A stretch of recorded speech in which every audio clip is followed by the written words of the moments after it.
Teacher talking sports, what does, what do, how we living. When the NBA playoff matchups were known, I did a preview for each of those first round matchups, all 8 of them.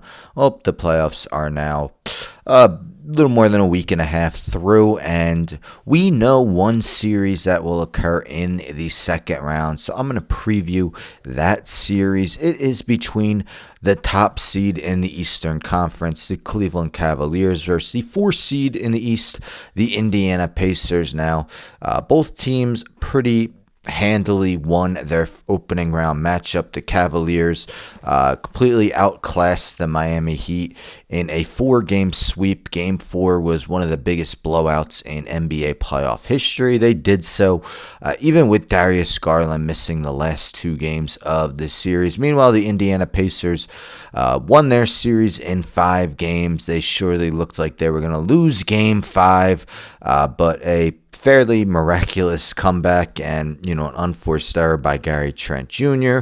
Tyrese Halliburton hits the game winner. They advance to play a, Cleveland Cavalier team that was dominant, not just in their first round matchup, but through much of the regular season as well. You see they finished 14 games better than the Pacers in the regular season, top 8 in both offensive and defensive rating, but their offensive rating was one of the best in NBA history this year. Meanwhile, the Pacers, after a very, did not have quite as good an offense as last year, but their defense did improve, and those numbers all improved during the course of the season, as the Pacers actually had the 4th best record in the NBA from January 1st on, only behind the clear-cut 3 best teams in the regular season, that being the Cavaliers, Thunder, and Boston Celtics. So let's take a look at the starting lineups. The averages shown are points per game, rebounds, assists, steals, and blocks. And this is now during the playoffs. When I did in the opening round, we looked at the averages through the regular season. As I mentioned, Garland didn't play in the last 2 games. It's really been an all-around effort by the Cavs. We'll see some bench pieces that played a huge role in both the regular season and their opening round matchup. But we got Jarrett Allen healthy this year. Allen was not available for their second round last year. And, just things that people weren't sure were going to work. The smaller backcourt of Garland and Mitchell, the twin tower lineup of Mobley and Allen. Everything just fit like a glove this year. Kenny Atkinson probably going to win Coach of the Year, for his outstanding work in his first year with the Cavaliers. Team that has most of the same players, but just improved greatly from last season. Evan Mobley, your defensive player of the year.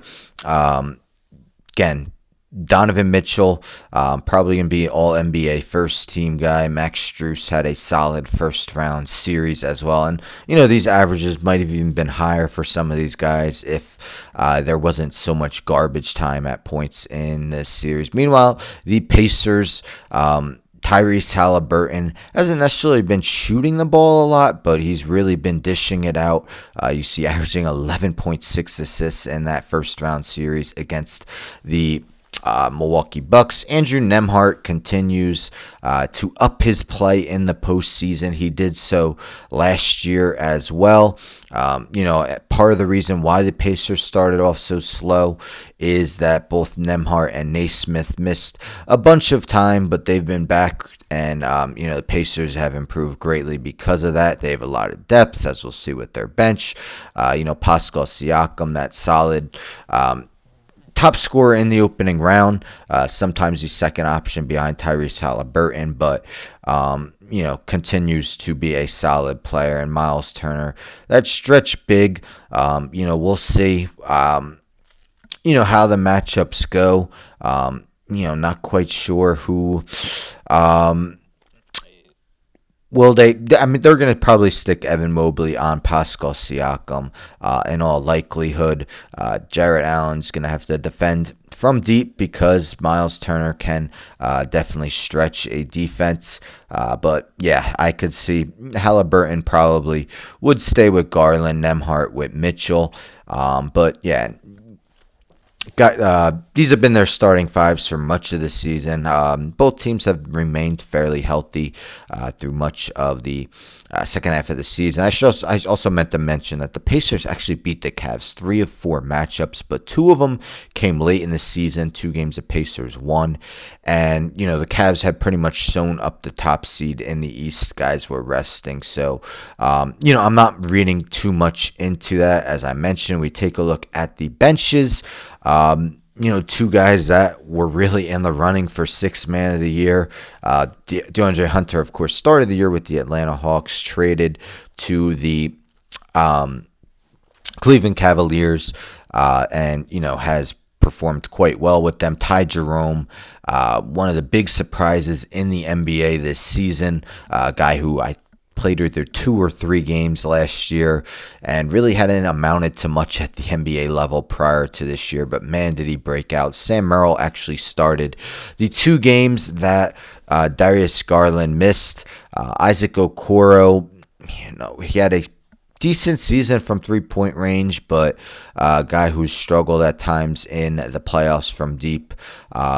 Still a solid defensive guy, but if he's not hitting his shots, he's not really going to get many minutes. Dean Wade played all 4 games in the series, but really didn't do all that much. But the Pacers' depth, definitely something to admire. Benedict Mathurin, of course, missed all of last year in the playoffs, so having him has been a huge boon. One of their top scorers. TJ McConnell, just that crafty point guard whose game isn't necessarily based on athleticism, but just continues to always constantly find his way into the paint and make defenders' lives a nightmare. Obi Toppin, that offensive guy, you always got to be careful of the leak out. Something he does quite as good as nearly anyone in the league. Jarris Walker really didn't play much last year, has seen much more of a role in what is his second season. Thomas Bryant, really the backup big, but Ben Shepherd may also play as well in this series. I wanted to include Bryant because for all these, I always list 5 reserve guys for each team, regardless of whether their rotation's 10 or less.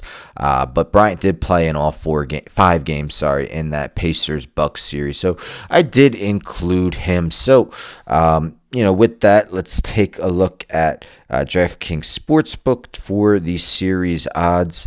I just got home from work. I just want to see the updated odds. So we got series markets. The Cleveland Cavaliers, fairly heavy favorites, minus 400. Pacers are plus 310 to win the series. Definitely understandable because, Cavaliers were such a dominant team and made light work of the Miami Heat in the opening round. But the Pacers definitely should not be underestimated. Of course, reached the Eastern Conference Finals last year. And as I mentioned, 4th best record since January 1st. So in the end, my prediction is I'm going to go with the Cavs in 6 games. Would I be shocked if the Pacers won the series? Not really. Surprised a little. But I think the Pacers don't make it easy. They take a couple games, but in the end, I got the Cavs winning in 6. Let me know in the comments your prediction for this Eastern Conference second round matchup between the Cavaliers and Pacers. Anyhow, don't forget to subscribe. Tell a friend to subscribe. Like the video, share the video, hit the bell for notifications. I'm out.